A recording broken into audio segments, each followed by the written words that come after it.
It was supposed to be a quiet day. I'd just finished running errands and was on my way home when I decided to take the long route through my son Brian's neighborhood.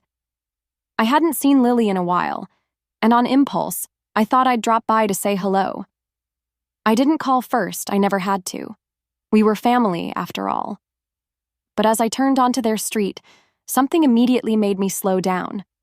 There, parked neatly in the driveway, like it belonged there, was my husband's car, Douglas's black sedan, the one he claimed had a transmission problem and was at the mechanic's.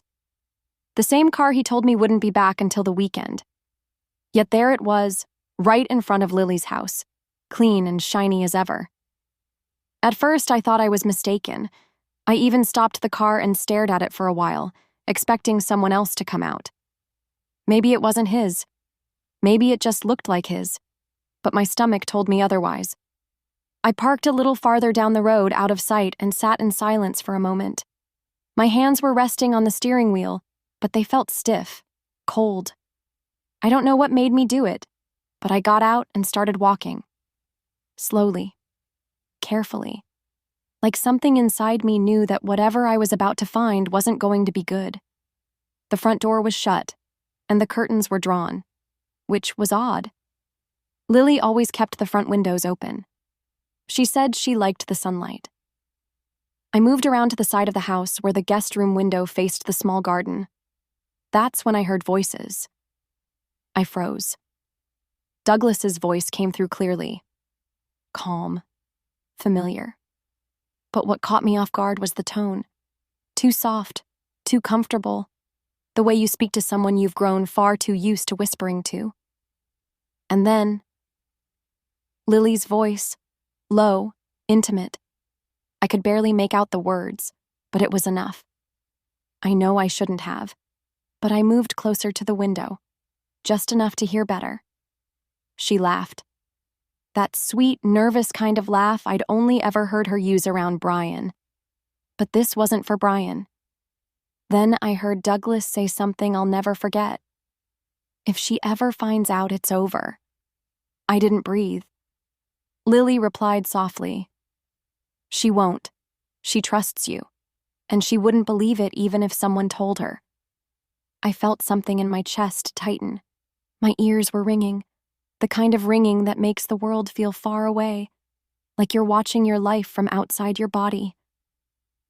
My legs started to tremble, and I reached out to steady myself on the side of the house.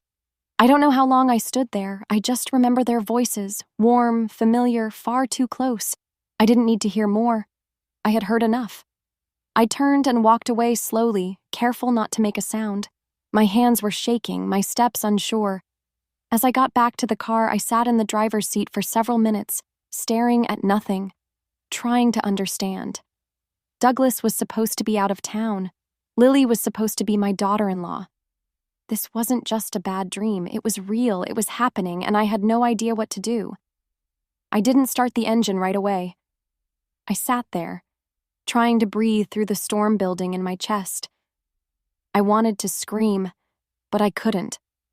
I wanted to cry, but I didn't. Not yet. Because deep down, I knew. This was just the beginning.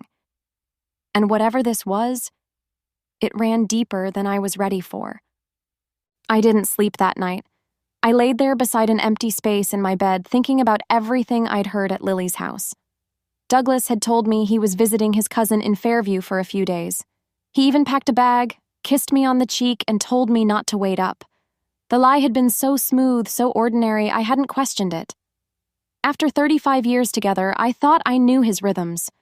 But now, I saw it all differently. Looking back, there were signs. They'd been there for months, little moments that I had brushed aside. Douglas started keeping his phone on silent, even at home. When I asked why, he said the notifications annoyed him. Once, I walked into the kitchen while he was texting, and he jolted like I'd startled him. He quickly turned the screen face down. I laughed it off at the time, thinking maybe he was planning something sweet for my birthday. But my birthday came and went, and there was nothing. He also stopped sitting next to me on the couch. We used to share a blanket while watching evening shows. He said the couch was hurting his back now and preferred the recliner. but somehow the recliner seemed to give him more privacy than comfort. I remember one night I got up to grab tea, and when I returned, his phone screen was glowing in his palm. He quickly turned it off. There were also changes in how he looked at me, or rather, how he didn't. His eyes used to be warm, curious, even after all these years. But lately, they were distant, cold, like he was looking through me. And it wasn't just Douglas. Lily had changed too. She used to be warm, even chatty with me. We'd bake together sometimes. She'd text me photos of Brian on business trips or ask for my opinion on furniture. I thought we had a bond, but over the past year, something shifted. She stopped inviting me over. During family dinners, she'd avoid eye contact. If I offered to help with the baby, she'd politely decline, saying, "I've got it, thanks." Always with a smile. But it didn't feel like kindness. It felt like distance wrapped in politeness. And Brian? My sweet boy. He didn't see it. Or maybe he didn't want to. He was always tired from work, always distracted. I could tell he sensed something was off at home, but he'd dismiss it. Once, when I asked him gently if everything was okay between him and Lily, he sighed and said, "It's just stress, Mom. Lily's been tense lately. That's all." But I knew better now. The pieces didn't fit before, but they were fitting now. And what they formed was something I never imagined. I sat at the dining table the next morning, staring at my cup of tea. The house felt quiet. Too quiet. I remembered how Douglas used to hum while watering the plants outside. Now the plants were drooping, neglected, like everything else. My heart was heavy, but my mind was beginning to clear. This wasn't just a mistake or a one-time betrayal. No. This had been growing behind my back like a weed, carefully hidden, watered with lies. What hurt the most wasn't the affair. It was the layers of trust that had been peeled away, quietly, while I went on believing we were still a family. I had loved Douglas since I was 24. We built a life together, a home. We raised Brian with love and discipline. We survived tight budgets, hospital scares, and job losses. I thought we were unbreakable. But now I wondered, had I been the only one holding it all together? I placed my hand gently over the worn dining table. Douglas had built it himself in our first year of marriage. Each scratch on it had a story. I used to see love in the imperfections. Now, all I saw were reminders of how far we'd drifted. I didn't cry. Not yet.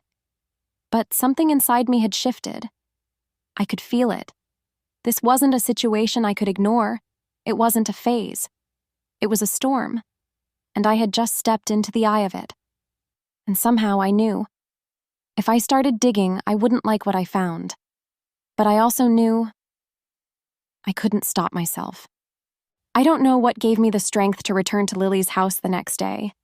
I told myself I needed clarity, closure, anything to make sense of what I had heard. A part of me still clung to the hope that maybe I'd misunderstood. Maybe it was all a horrible mistake.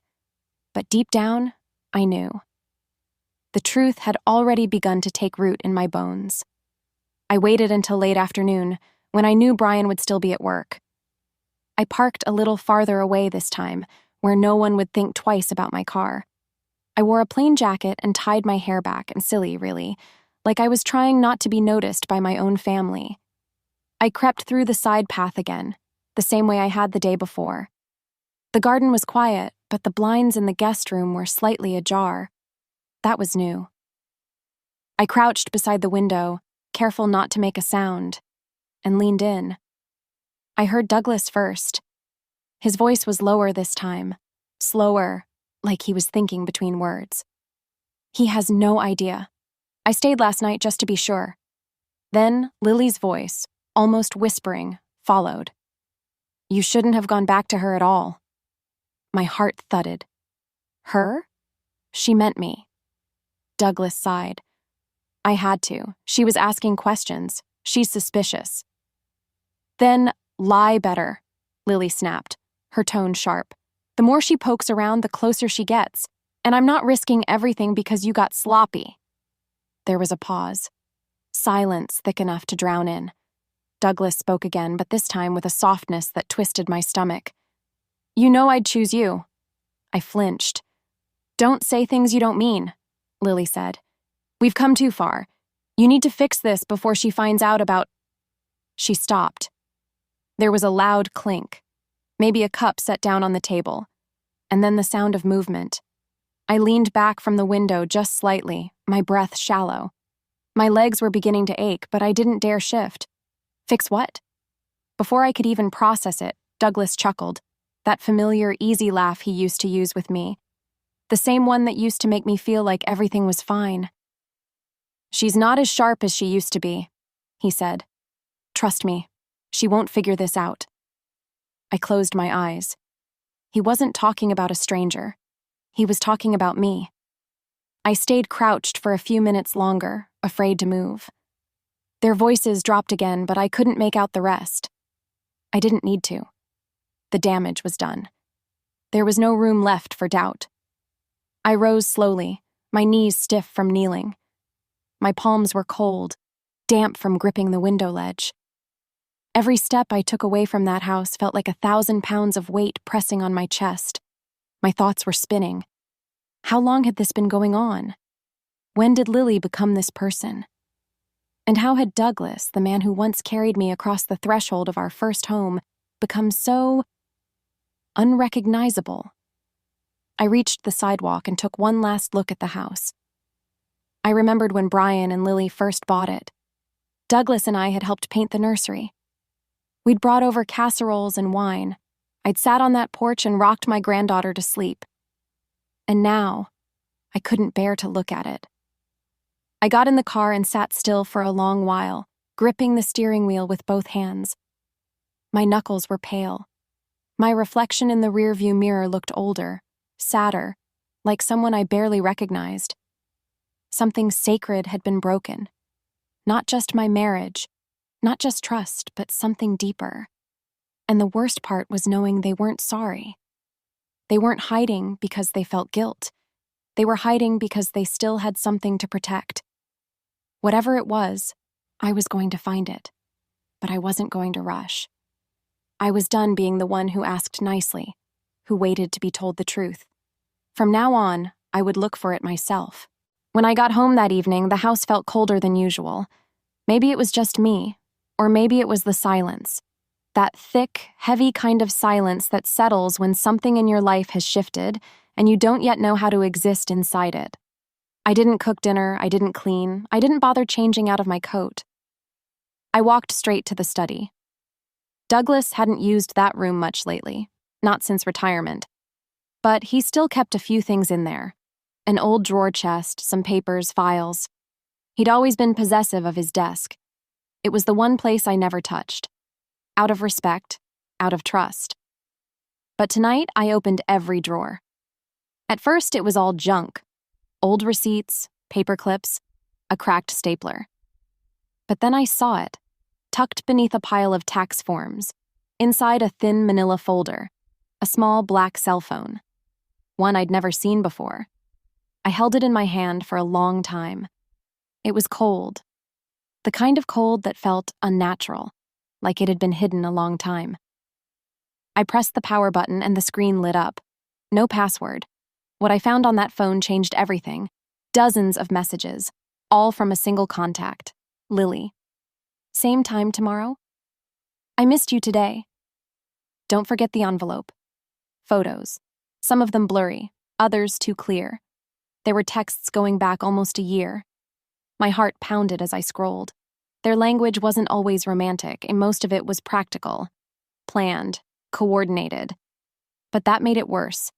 This wasn't a spontaneous mistake. This was something they had structured, protected.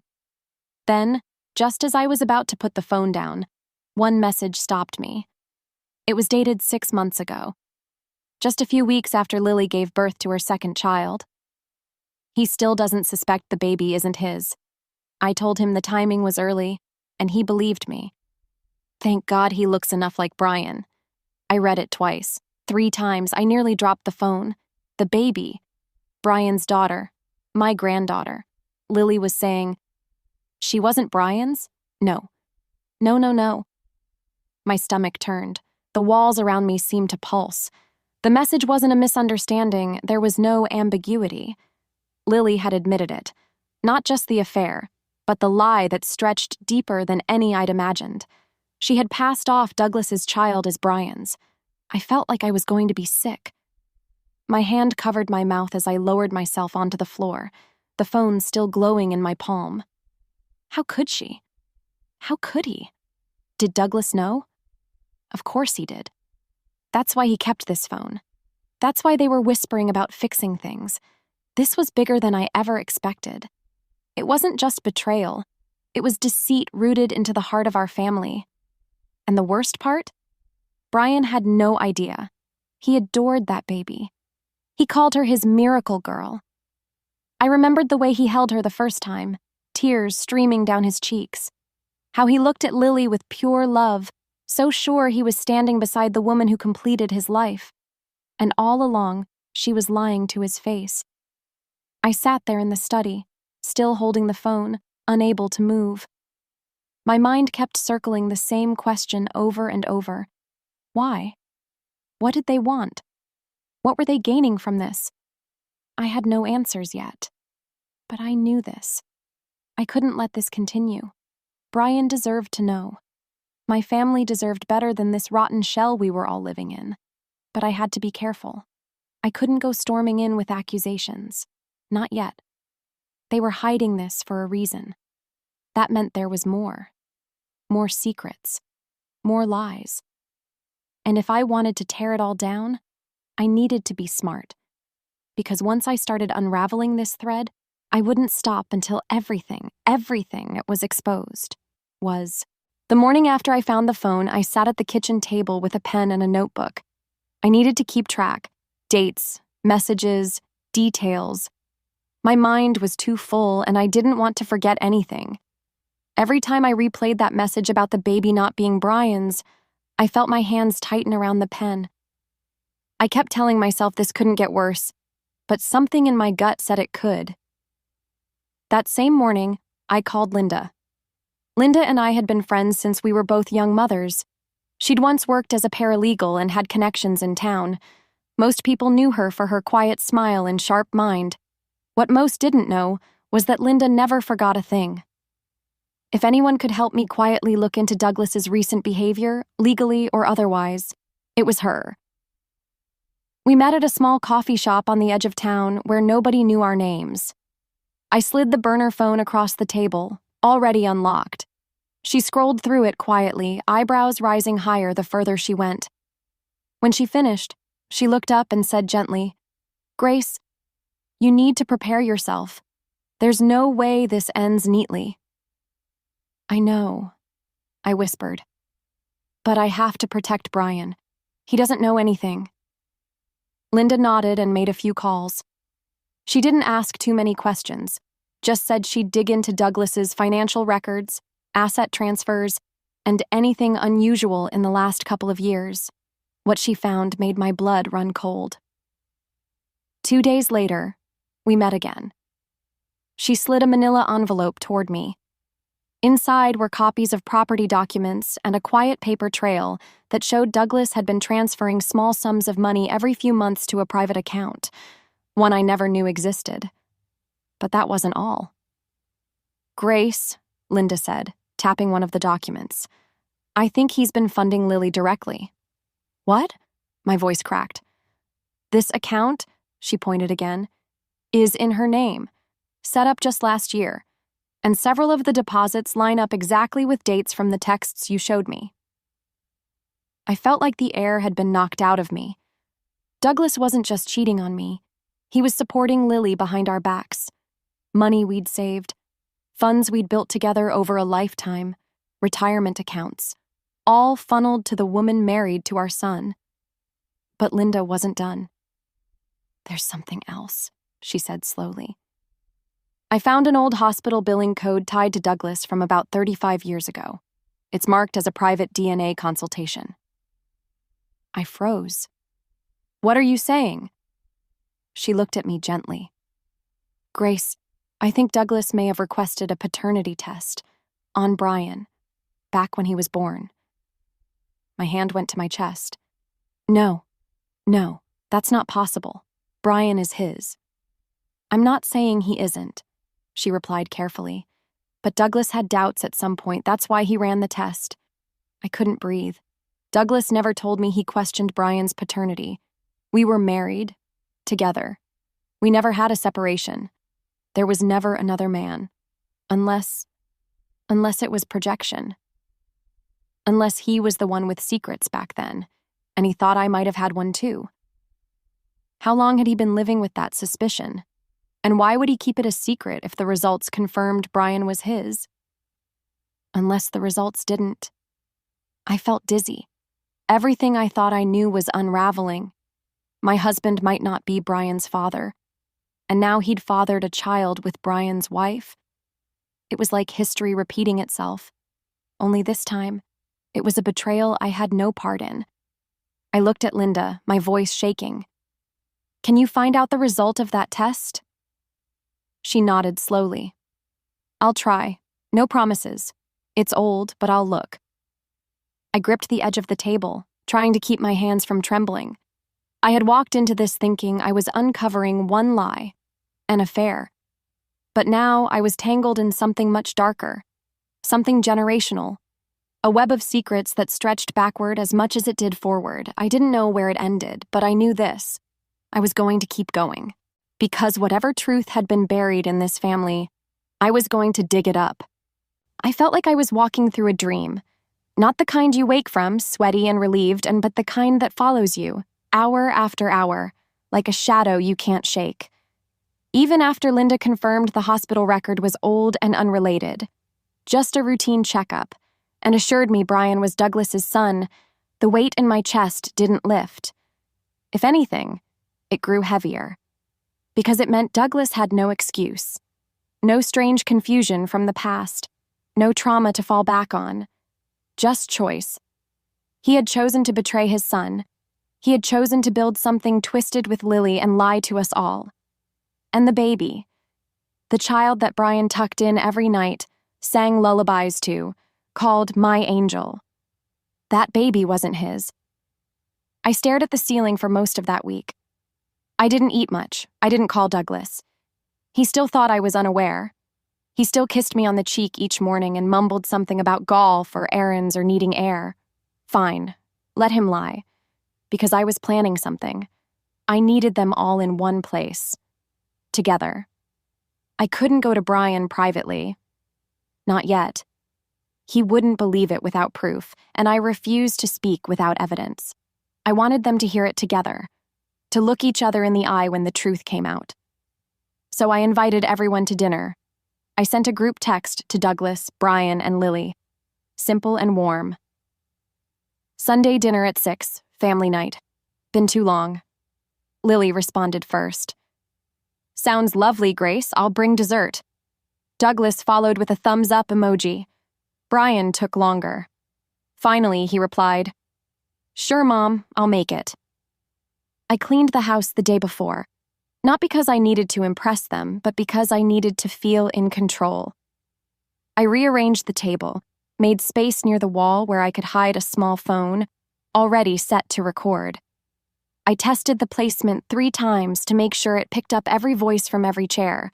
Then I cooked roast chicken, potatoes with rosemary, the exact meal I used to make on Sundays when Brian was a teenager. I wanted this dinner to feel familiar, comfortable, like nothing had changed, because that's how people talk when they feel safe. When Sunday came, I set the table with the good plates, the ones we got on our 25th anniversary. I wore Douglas's favorite color, a soft blue dress I hadn't put on in years. My hands were steady, my voice calm. Douglas arrived first, arms full of wine. He kissed my cheek like everything was normal. I smiled back, hiding the chill beneath my skin.